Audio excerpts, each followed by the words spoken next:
Kenapa sih? Sektor pertanian itu salah satunya penguat ya untuk bangsa ini. Karena yakin Bapak sendiri kalau misal tanpa petani ya negara sebesar apapun, sekuat apapun, tanpa didukung dengan sektor pertanian itu pasti lemah.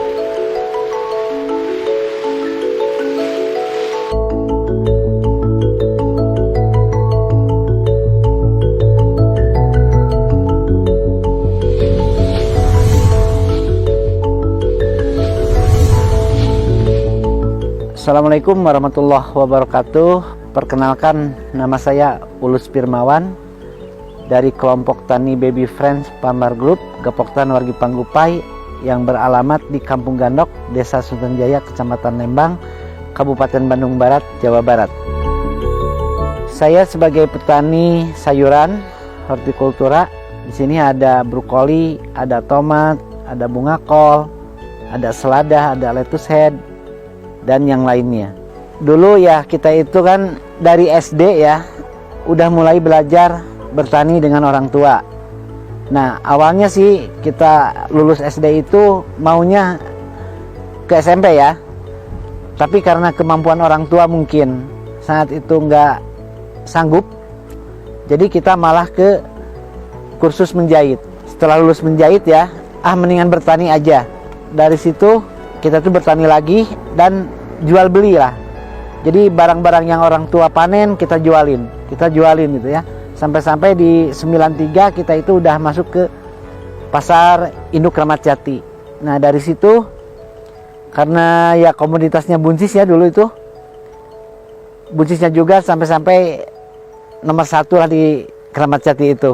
Kita itu berangkat jam 6 sore, datang jam 12 malam karena nggak ada tol kan waktu itu ya, masih jalan Subang, tapi konsumen udah nunggu di sana karena kualitas. Nah dari situlah kita percaya gimana sih caranya kita supaya punya produk-produk berkualitas, karena kalau kita produknya berkualitas siapapun itu pasti nunggu. Alhamdulillah salah satunya tip untuk kita bisa nembus pasar, baik itu pasar modern seperti supermarket atau pasar ekspor, ya kita harus menjaga kualitas. Itu yang terutama, kualitas dan kontinuitas, karena pasar-pasar modern itu tidak bisa menerima sayuran yang tidak kontinu dan tidak berkualitas. Jadi gimana caranya kita budidayanya harus menghasilkan produk-produk yang berkualitas. Satu, rendah residu pestisida. Jadi kita itu tidak menggunakan atau tidak banyak menggunakan pestisida kimia atau pupuk kimia. Jadi lebih ke pupuk organik. Itu yang harus kita pahami. Kenapa? Karena di situ ya persaingan juga sangat ketat, apalagi untuk menembus pasar ekspor. Contoh kalau kita kirim ke Singapura aja, setiap hari itu pasti ada pengecekan residu. Jadi kalau misalnya melebihi ambang batas yang ditentukan oleh orang Singapura, itu langsung di backlist, di pita merah, dan itu tidak bisa dipasarkan. Nah makanya kita harus bikin SOP-nya seperti apa, ya harus mengacu ke SOP.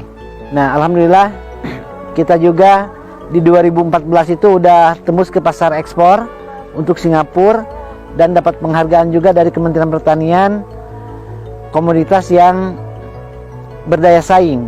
Itu baby buncis ya, yang waktu di 2014, 2015 sampai 2016. Nah, di 2017 kita dapat penghargaan dari FAO ya, pangan.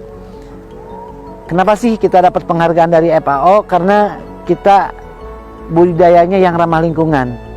Salah satunya itu, jadi kita itu sangat peduli terhadap lingkungan dan tanah yang kita garap itu, karena mikirnya gini, kalau kita misalnya pakai kimia terus, anak cucu kita mungkin kedepannya tidak akan bisa bertani lagi. Kenapa? Karena semuanya juga paham dan tahu kalau kebanyakan pakai kimia, otomatis tanah itu nggak subur lagi, malah jadi tandus. Nah kita memberdayakan khususnya petani-petani di anggota Gapoktan dan sekitarnya yang datang ke kebun, kita edukasi dengan pemakaian pupuk organik. Kenapa? Karena kalau pupuk organik itu semakin lama tanah pasti semakin subur, dan insya Allah anak cucu kita juga bisa menikmati lahan kita itu nanti untuk kedepannya makin subur. Seperti itu.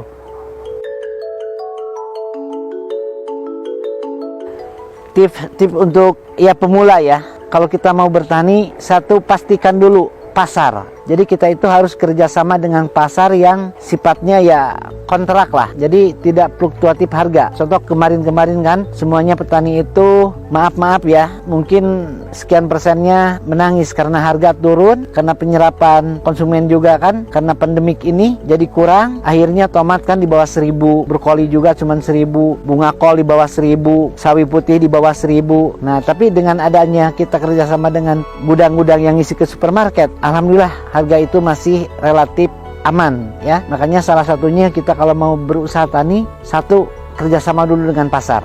Kedua, untuk keberhasilan di sektor pertanian itu cuma ada 4 sebetulnya ya. Satu, dari pengolahan lahan yang baik dan benar. Gimana sih pengolahan lahan yang baik dan benar itu? Penyangkulannya itu harus benar gembur gitu ya. Karena akar itu, tanah itu jangan tandus lah, harus gembur. Nah kedua, pupuk kompos. Pupuk kompos itu harus yang benar-benar yang udah matang. Nah terus yang ketiga itu benih sesuai dengan permintaan pasar. Jadi kalau misalnya pasar supermarket mintanya tomat yang lonjong, ya kita tanam yang lonjong, jangan yang bulat, seperti itu. Atau misal ada brokoli kan, brokoli jenis bejo, ya kita tanam yang bejo gitu.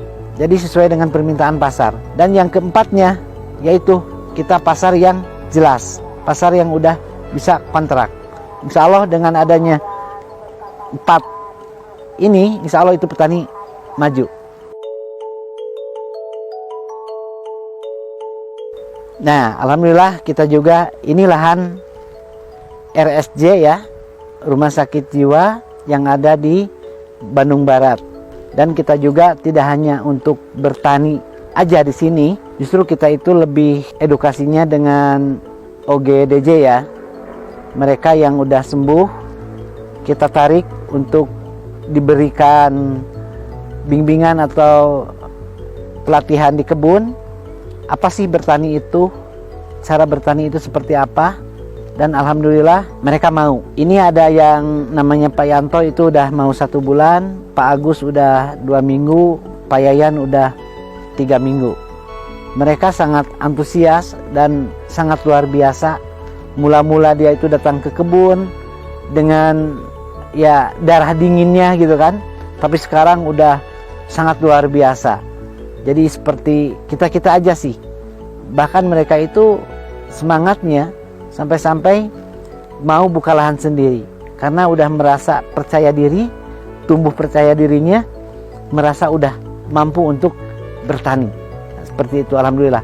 Mudah-mudahan doa dari semuanya kita terus, bukan hanya OGDJ aja ya, misalnya orang-orang yang tidak mampu, misal ayo datang ke kebun Waragri namanya ya. Di sini tuh yang di Cisarua itu kebun kampung Waragri, Gapoktan Wargi Panggupai. Pesan untuk petani muda semuanya, ayo kita semangat di pertanian ya. Jadi jangan mikirnya gini, ngapain sih jadi petani? Itu kotor, dekil atau gimana ya. Justru sektor pertanian banyak hal yang bisa dilakukan, bukan hanya bertaninya saja, justru bantu orang-orang tua kita atau petani-petani kita yang udah ada untuk pemasarannya. Karena anak-anak muda ini sangat cerdas, apalagi di era digital ya, menuju 4.0 ini ya, anak-anak muda lah yang harus giat untuk memasarkan. Karena persaingan di digital itu nggak mungkin kan. Contoh bapak lah, mungkin ya kurang ya itu untuk di digitalnya ini. Ayo anak-anak muda, ayo bikin startup baru. Dan untuk ekspor juga kan sekarang ini banyaknya ya via website ya itu, atau online. Nah itu coba kembangkan itu, jangan malu, karena ya sektor pertanian sektor yang nggak akan pernah mati. Selama manusia di muka bumi ini hidup, insya Allah sektor pertanian juga itu terus berjalan. Terima kasih sudah menonton video ini. Salam buat semuanya, salam buat petani. Insya Allah petani sejahtera, pertanian Indonesia lebih maju.